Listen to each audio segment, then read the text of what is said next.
मित्रों नमस्कार, मैं महेंद्र कुमार सहगल यूट्यूब चैनल में आपका स्वागत करता हूं और आशा करता हूं कि आप सभी लोग बहुत अच्छे होंगे। मित्रों, आज हम लोग जीव विज्ञान में वैकल्पिक प्रश्नों को लेकर उपस्थित हुए हैं, जिसके बारे में अध्ययन करेंगे। आइए मित्रों, देखते हैं क्वेश्चन नंबर 1 कौन क्या कह रहा है। देखिए, कह रहा है सतपाद में पादों की संख्या कितनी होती है? सतपाद में पादों की संख्या कितनी होती है, यानी पैरों की संख्या कितनी होती है?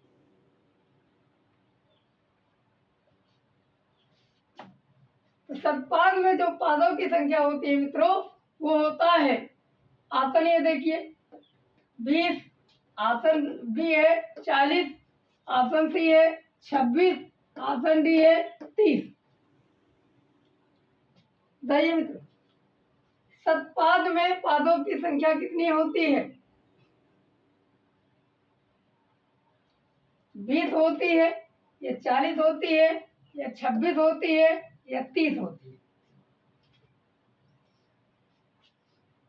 तो मित्रों, सतपाद में जो पादों की संख्या होती है वो 20 होती है, इसलिए ऑप्शन नंबर ए सही है। क्लियर? आइए क्वेश्चन नंबर 2 देखते हैं। कह रहा कॉकरोच में उत्सर्जी अंग होता है। कॉकरोच में उत्सर्जी अंग होता है, तो कौन होता है? Option A flame cell, option B renette cell, option C malpighian cell, option D none of these. इसमें से सभी बताइए मित्रों। कॉकरोच में उत्सर्जी अंग होता है, क्या होता? ऑप्शन ए है फ्लेम सेल, ऑप्शन बी है रेनेट सेल, ऑप्शन सी है मेलपीगियन सेल, ऑप्शन डी है नन ऑफ दीज। इसमें से कोई नहीं। बताइए मित्रों, कॉकरोच में जो उत्सर्जी अंग होता है मित्रों, वो मेलपीगियन सेल जो होती है, मेलपीगी कोशिकाएं जो होती हैं, वही कॉकरोच में उत्सर्जन अंग का काम करती हैं, और इसीलिए इसे जो है मेलपीगियन सेल को कॉकरोच का उत्सर्जी अंग कहा जाता है। क्लियर? जबकि फ्लेम सेल प्लेटीहेल्मिन्थेस का होता है, ये जानते ही हैं। आइए क्वेश्चन नंबर 3 देखते हैं। कॉकरोच के हृदय में कच्छों की संख्या कितनी होती है? कॉकरोच के हृदय में कच्छों की संख्या कितनी होती है? कितने चैम्बर होते हैं? ऑप्शन ए है 12, ऑप्शन बी है 13, ऑप्शन सी है 14, ऑप्शन डी है 26। बताइए मित्रों, कॉकरोच के हृदय में कच्छों की संख्या कितनी होती है? 12 होती है, 13 होती है, 14 होती है, 26 होती है? मित्रों, कॉकरोच में जो हृदय की जो संख्या होती है वो 13 होती है। कितने चैम्बर? हृदय में कच्छों की जो संख्या होती है, चैम्बर की जो संख्या होती है, वो कितना होता है? 13 चैम्बर होते हैं। कितने चैम्बर? 13 चैम्बर होते हैं। आइए क्वेश्चन नंबर 4 देखते हैं। येलो फीवर और फाइलेरिया डिजीज, यानी शीत ज्वर और फाइलेरिया रोग किसके द्वारा फैलाया जाता है? ये पूछ रहा है कि शीत ज्वर या येलो फीवर और फाइलेरिया रोग जो है डिजीज, ये किसके द्वारा फैलाया जाता है? ऑप्शन ए है मादा एडिज एवं मादा क्यूलेक्स, ऑप्शन बी है मादा एनाफिलीज, ऑप्शन सी है मादा क्यूलेक्स, ऑप्शन डी है कोई नहीं। बताइए मित्रों, शीत ज्वर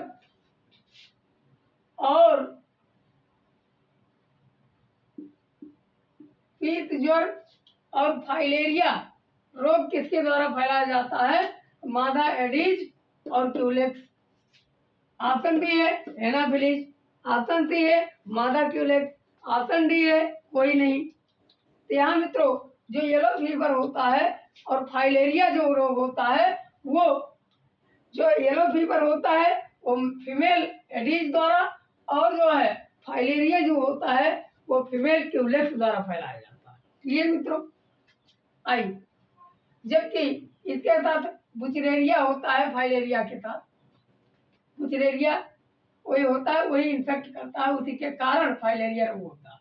यहाँ ऑप्शन नंबर ए सही हो, ऑप्शन नंबर ए मादा एडिस क्यूलेक्स, मादा क्यूलेक्स, मादा क्यूलेक्स, क्यूलेक्स से फाइलेरिया और एडिस से येलो फीवर दोनों होता है।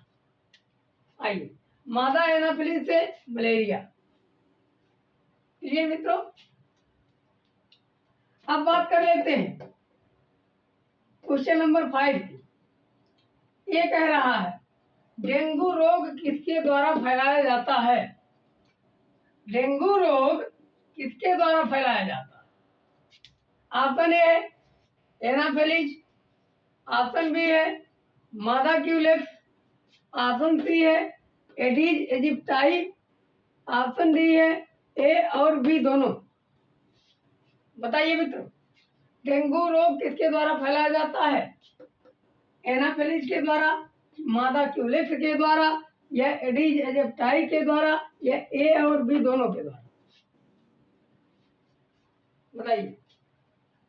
तो डेंगू रोग जो फैलता है मित्रों, ये एडीज इजिप्टाई जो रोग हो मच्छर होता है, एडीज से कौन रोग फैलता है मित्रों? डेंगू रोग। कौन रोग? डेंगू रोग किसके द्वारा फैलता है? एडीज इजिप्टाई से। क्लियर? अब बात करें, इसलिए ऑप्शन नंबर सी सही हो गया। अब क्वेश्चन नंबर 6 देखते हैं। कह रहा कॉकरोच में हीमोग्लोबिन विहीन कैसा परिसंचरण तंत्र पाया जाता है? कॉकरोच में हीमोग्लोबिन नहीं होता, लेकिन फिर भी ये पूछा गया कैसा परिसंचरण तंत्र, कैसा सर्कुलेटरी सिस्टम पाया जाता है? कॉकरोच में हीमोग्लोबिन विहीन कैसा परिसंचरण तंत्र पाया जाता है? अब विकल्प देखते हैं, कैसा देखिए। ऑप्शन ए है खुला परिसंचरण तंत्र, ऑप्शन बी है बंद परिसंचरण तंत्र, ऑप्शन सी है खुला और बंद दोनों परिसंचरण तंत्र, ऑप्शन डी है इनमें से कोई नहीं। बताइए मित्र, कॉकरोच में हीमोग्लोबिन विहीन कैसा परिसंचरण तंत्र पाया जाता है? तो जो कॉकरोच में होते हैं उसमें कक्षों की संख्या कितनी था? 13। लेकिन जो इसमें परिसंचरण तंत्र पाया जाता है मित्रों, ये ओपन सर्कुलेटरी सिस्टम पाया जाता है, यानी खुला परिसंचरण तंत्र। मतलब समझ गए? जैसे घोंघा हो गया, यानी जो है पाइला हो गया, अब कॉकरोच हो गया, इन सब में जो है खुला परिसंचरण तंत्र पाया जाता है। जबकि वही मानव में अगर देखा जाए तो हम लोगों में बंद परिसंचरण तंत्र पाया जाता है, क्लोज सर्कुलेटरी सिस्टम पाया जाता है। क्यों? क्योंकि हम लोगों की देखिए अंदर से जो है सर्कुलेशन होता है, जबकि उनके, और इसीलिए हम लोगों के ऊपर स्किन है, स्किन के अंदर मांस है, स्किन के अंदर जो है ये सब नसें लगी हैं, वेन और आर्टरी, और वहाँ क्या है, वहाँ खुला रहता है, इसीलिए उसका बाहर का जो आवरण होता है वो ठोस होता है। आइए मित्रों, अब क्वेश्चन नंबर 7 देखते हैं क्या कहता है। कह रहा बिच्छू में श्वसन किसके द्वारा होता है? बिच्छू में, स्कॉर्पियन में रिस्पायरेशन किसके द्वारा होता है? ऑप्शन ए है लंग्स, ऑप्शन बी है गिल्स, ऑप्शन सी है ट्रेकिया, ऑप्शन डी है बुकलंग। बताइए मित्रों, बिच्छू में जो श्वसन होता है या स्कॉर्पियन में जो रिस्पायरेशन होता है वो किसके द्वारा होता है? लंग्स के द्वारा होता है, कि गिल्स के द्वारा होता है, कि ट्रैकिया के द्वारा होता है, कि बुकलंग के द्वारा होता है? बताइए मित्रों। यहाँ ऑप्शन नंबर डी सही है, बुकलंग के द्वारा ये जो है भूखलंग के द्वारा बिच्छू में श्वसन क्रिया होती है। क्लियर? हम लोगों में किसमें होता है? ट्रेकिया में। मानव में किसके द्वारा होता है? ट्रेकिया के द्वारा। मछलियों में गिल्स के द्वारा। आइए अब बात कर लेते हैं क्वेश्चन नंबर 8 की। कह रहा बिच्छू में पैर व नेत्र कितने जोड़ी पाए जाते हैं? बिच्छू में पैर व नेत्र कितने जोड़ी पाए जाते हैं? यानी कितने जोड़ी पैर पाए जाते हैं, कितने जोड़ी नेत्र पाए जाते हैं, ये पूछा गया। ऑप्शन ए देखिए, 4 जोड़ी, 2 से 5 जोड़ी। ऑप्शन बी है 3 जोड़ी, 2 से 8 जोड़ी। ऑप्शन सी है 5 जोड़ी, 6 जोड़ी। ऑप्शन डी है कोई नहीं। बताइए बिच्छू में पैर व नेत्र कितने जोड़ी पाए जाते हैं? बिच्छू में पैर व नेत्र कितने जोड़ी पाए जाते हैं मित्रों? कितने जोड़ी पाए जाते हैं? ऑप्शन है पैर व नेत्र देखना है तो 4 जोड़ी, 2 से 5 जोड़ी, 3 जोड़ी, 2 से 8 जोड़ी, 5 जोड़ी, 6 जोड़ी, या कोई नहीं। तो मित्रों जो बिच्छू में होता है पैरों की जो संख्या होती है वो 8 होती है, अर्थात कितने जोड़ी? 4 जोड़ी। तो 4 जोड़ी क्या हो जाएंगे? पैर। तो 4 जोड़ी और किसी ऑप्शन में है नहीं, इसका मतलब 4 जोड़ी पैर हो गए। और नेत्रों की जो संख्या है इसमें लेटरल पार्श्व नेत्र पाए जाते हैं, लेटरल आइज पाई जाती है, और इसमें लेटरल आइज की जो संख्या होती है वो लगभग 2 से 5 जोड़ी, 2 से 5 जोड़ी होता है। इसका मतलब 4 जोड़ी पैर और 2 जोड़ी क्या पाए, 2 से 5 जोड़ी क्या पाया जाता है? नेत्र पाया जाता है। क्लियर? तो पैरों की संख्या 8 या 4 जोड़ी और नेत्रों की संख्या 5 से कह सकते हैं 4 से 10, 4 से 10 के बीच में, अर्थात 2 से 5 जोड़ी। इसलिए ऑप्शन नंबर ये सही होगा। क्लियर? बिच्छू में पैर व नेत्रों की संख्या, पैर की संख्या 8 और या कितने जोड़ी? 4 जोड़ी, और नेत्र की संख्या कितनी पाई जाती है? 2 से 5 जोड़ी। मित्रों आइए हम लोग क्वेश्चन नंबर 9 देखते हैं।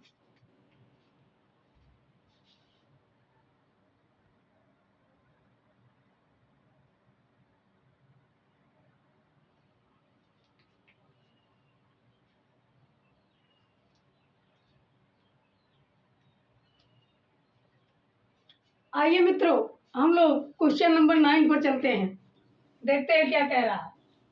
देखिए क्या कह रहा। कह रहा केकड़ा या क्रेब किसके द्वारा शोषण करता है? क्रेब या केकड़ा किसके द्वारा शोषण करता है मित्रों? ऑप्शन ए है ट्रेकिया, ऑप्शन बी है लंग्स, ऑप्शन सी है गिल्स, ऑप्शन डी है नन ऑफ दीज। कोई नहीं। देखिए केकड़ा किसके द्वारा शोषण करता है? ट्रेकिया के द्वारा, या लंग्स के द्वारा, या गिल्स के द्वारा, या नन ऑफ दी, जिसमें से कोई नहीं। बताइए मित्रों। अब पहली चीज तो सिंपल भाषा में जान सकते हैं, केकड़ा जो होता है एक मछली की प्रजाति में रखा गया है, और केकड़ा है ये भी, अब ये पानी में रहता है, किसके द्वारा करेगा? गिल्स के द्वारा। किसके द्वारा मित्रों? गिल्स के द्वारा ये करता है, अर्थात जल क्लोमो द्वारा करता है, वाटर गिल्स द्वारा करता है। केकड़ा किसके द्वारा शोषण करता है? गिल्स द्वारा। इसलिए ऑप्शन नंबर सी सही होगा। आइए मित्रों क्वेश्चन नंबर 10 देखते हैं। कह रहा पूजा पाठ में बजाया जाने वाला समुद्री शंख एवं कौड़िया किस फाइलम का है? कह रहा पूजा पाठ में बजाया जाने वाला समुद्री शंख एवं कौड़िया किस फाइलम का है, किस संघ का? ऑप्शन ए है आर्थ्रोपोडा, ऑप्शन बी है मोलस्का, ऑप्शन सी है एनिलिडा, ऑप्शन डी है एबिज। बताइए मित्रों पूजा पाठ में बजाया जाने वाला समुद्री शंख एवं कौड़िया किस फाइलम का सदस्य है? तो आर्थ्रोपोडा का है, कि मोलस्का का है, कि एनिलिडा का है, कि आपका एबिज का है? मित्रों ये पहली चीज तो ये जान लीजिए, जल में रहता है और जल में रहने वाले ज्यादातर जो जीव है इसमें से वो सब किसमें रहते हैं? मोलस्का में रखे हुए हैं। किसमें? Mollusca phylum. तो ये समुद्री शंख और कौड़िया जो आता है वो किस फाइलम में आता है मित्रों? मोलस्का फाइलम में। क्लियर? अब बात कर लेते हैं क्वेश्चन नंबर 11 की। ये क्या कह रहा? कह रहा मोलस्का फाइलम के कुछ जंतुओं में नीला या हरा रंग का रुधिर किस कारण से होता है? यानी मोलस्का फाइलम के कुछ जंतुओं में जो नीला या हरा रंग का जो रुधिर होता है, ब्लड होता है, वो किस कारण से होता है? उसका कारण क्या है? ऑप्शन ए है हीमोग्लोबिन, ऑप्शन बी है हीमोसाइनिन, ऑप्शन सी है सिट्रिक एसिड, ऑप्शन डी है नन ऑफ दीज, इसमें से कोई नहीं। बताइए मित्रों। तो मोलस्का फाइलम के कुछ जंतुओं में नीला या हरा रंग का रुधिर किस कारण से होता है? हीमोग्लोबिन से होता है कि हीमोसाइनिन से होता है कि सिट्रिक एसिड से होता है कि नन ऑफ दीज, इसमें से कोई नहीं। यहाँ मित्रों जो मोलस्का फाइलम के जंतुओं में नीला या हरा रंग का जो ब्लड होता है वो किस कारण से होता है? हीमोसाइनिन से होता है। किससे होता है मित्रों? हीमोसाइनिन। इसलिए इसका ऑप्शन नंबर बी सही होगा। किससे होता है? हीमोसाइनिन। हम लोगों में हीमोग्लोबिन पाया जाता है। मित्रों आइए क्वेश्चन नंबर 12 देखते हैं। कह रहा है नियोपिलाइना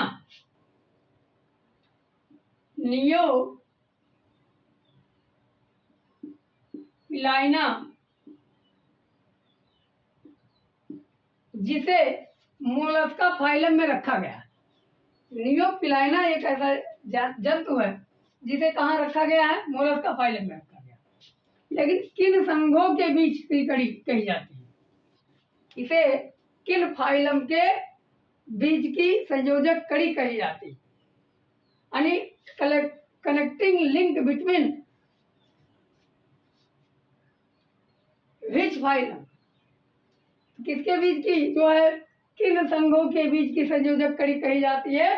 तो ऑप्शन ए है annelida and mollusca, option B है एनिलिडा आर्थ्रोपोडा, ऑप्शन सी है प्रोटोजोआ पोरीफेरा, ऑप्शन डी है ऑल ऑफ दीज, इसमें से सभी।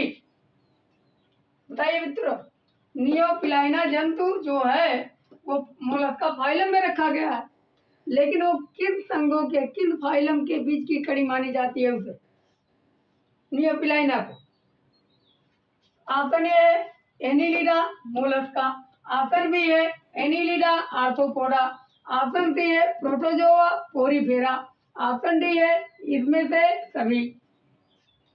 तो मित्रों नियोपिलाइना जो है वो एनिलिडा और मोलस्का के बीच की संयोजक कड़ी मानी जाती है। ये ऑप्शन नंबर ये सही होगा। यानी जो Neopilina is connecting link between Annelida and Mollusca, यानी दोनों एनिलिडा और मोलस्का के बीच की क्या मानी जाती है? कड़ी मानी जाती है। आइए मित्रों क्वेश्चन नंबर 13 देखते हैं। कह रहा है कोंकोलॉजी में किसका अध्ययन किया जाता है? कोंकोलॉजी में किसका अध्ययन किया जाता है? ऑप्शन ए है शंखों का, ऑप्शन बी है केकड़ा का, ऑप्शन सी है मानव का, ऑप्शन डी है कॉकरोच का। बताइए मित्रों कोंकोलॉजी में किसका अध्ययन किया जाता है? शंखों का अध्ययन किया जाता है या केकड़े का अध्ययन किया जाता है या मानव का अध्ययन किया जाता है या कॉकरोच का? बताइए मित्रों किसका अध्ययन किया जाता है? तो कोंकोलॉजी में मित्रों यहाँ शंखों का अध्ययन किया जाता है। शंख जो समुद्रों में पाए जाते हैं, तो जो मोलस्का फाइलम का मेंबर होता है और वही शंख, उसी को किसके अंतर्गत अध्ययन किया जाता है? कोंकोलॉजी के अंतर्गत। किसके अंतर्गत? कोंकोलॉजी। आइए मित्रों क्वेश्चन नंबर 14 देखते हैं।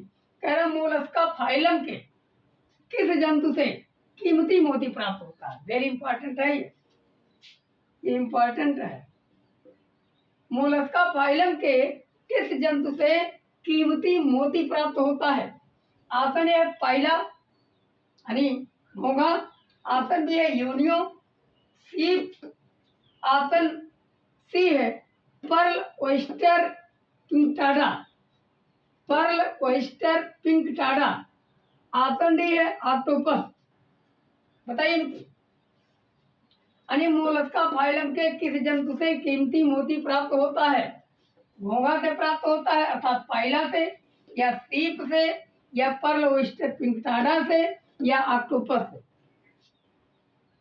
तो मित्रों, मोती प्राप्त होने का मतलब यहाँ option number C pearl oyster Pinctada एक ऐसा जंतु है जिससे कीमती मोती प्राप्त होती है।